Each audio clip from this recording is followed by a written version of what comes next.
नमस्कार साथियों। राष्ट्रीय उपलब्धि सर्वेक्षण 2021 गणित कक्षा 8 के मॉडल पेपर में प्रश्न संख्या 141 पर आज अपन डिस्कस करेंगे। 960 रुपये अंकित मूल्य वाली वस्तु 672 रुपये में बेची जाती है, तो बट्टा प्रतिशत कितना होगा। तो सबसे पहले तो हम इसके शब्द को समझने का प्रयास करते हैं कि अंकित मूल्य क्या होता है और बट्टा क्या होता है। बाजार से आप कोई भी वस्तु खरीदते हैं तो उस पर एमआरपी के रूप में उसका मूल्य लिखा हुआ रहता है, एमआरपी। तो यहाँ पर जैसे आप 5 रुपए की वस्तु खरीदते हैं तो उस पर एमआरपी 5 रुपये लिखा हुआ रहता है, 10 रुपये लिखा हुआ रहता है। तो जितने रुपए की वस्तु रहती है उस पर अंकित मूल्य लिखा हुआ रहता है। अंकित का मतलब होता है अंकन किया हुआ रहता है कि ये वस्तु इतने रुपए की है, लिखा हुआ रहता है उसके ऊपर। तो जो वस्तु की इस प्रश्न में बात कर रहा है उस पर कितना रुपये लिखा हुआ है, 960 रुपये लिखा हुआ है, इसलिए उसको अपन अंकित मूल्य कहते हैं। और वो दुकानदार उस वस्तु को कितने रुपए में बेच रहा है, 672 रुपये में बेच रहा है, यानी कि अंकित मूल्य से कम मूल्य पर। तो जब भी कोई दुकानदार अंकित मूल्य से कम मूल्य पर वस्तु बेचता है तो इसका मतलब है कि वो दुकानदार उस वस्तु पर छूट दे रहा है। तो ये जो छूट यहां पर है वह बट्टा के रूप में कहलाती है कि इसने इतने बट्टा दिया है। और जो छूट है या बट्टा है उसका मान हमें यहां पर प्रतिशत में ज्ञात करना है।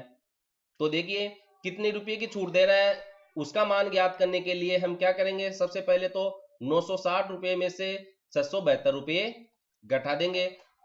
तो जो छूट होगी उसका मान हमें प्राप्त हो जाएगा। 10 में से 2 गया 8, फिर इधर से एक कैरी और ले लेंगे, छोटा रहेगा तो 15 में से 7 गया आपका 8, और फिर ये 8 रह गया, 8 में से 6 गया 2, यानी कि 288 रुपये की वह छूट दे रहा है। तो छूट का मान तो अपने को मिल गया 288 रुपये, लेकिन ये रुपये में प्राप्त हुआ है।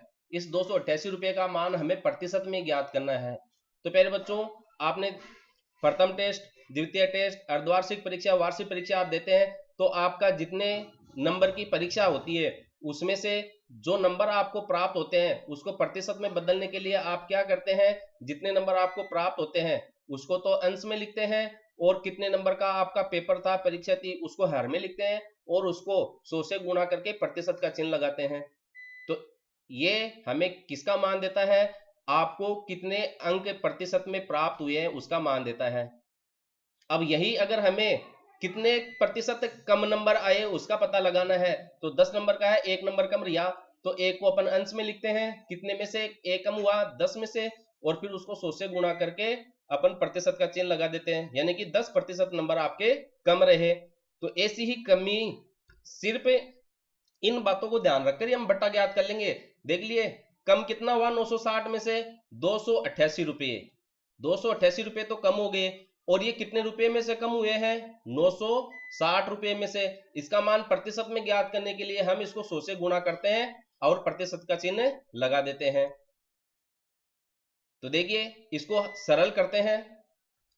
जब हम इसको सरल करते हैं तो देखिए अंश और हर में 2 का भाग देते हैं तो 144 बार भाग गया, और इधर 48, और फिर दोबारा 2 का भाग देते हैं तो ये 72 बार भाग गया, 2 7 14, 2 दूनी 4, और इधर 24, फिर 34 72, यानी कि 3 गुणा 10। तो 30% वो 960 रुपये की मूल्य पर छूट दे रहा है, बट्टा दे रहा है। तो बट्टा प्रतिशत का मान अपने को कितना प्राप्त हो गया यहाँ पर, बट्टा प्रतिशत बराबर 30%, यानी कि वह अंकित मूल्य पर 30% की छूट दे रहा है, बट्टा दे रहा है।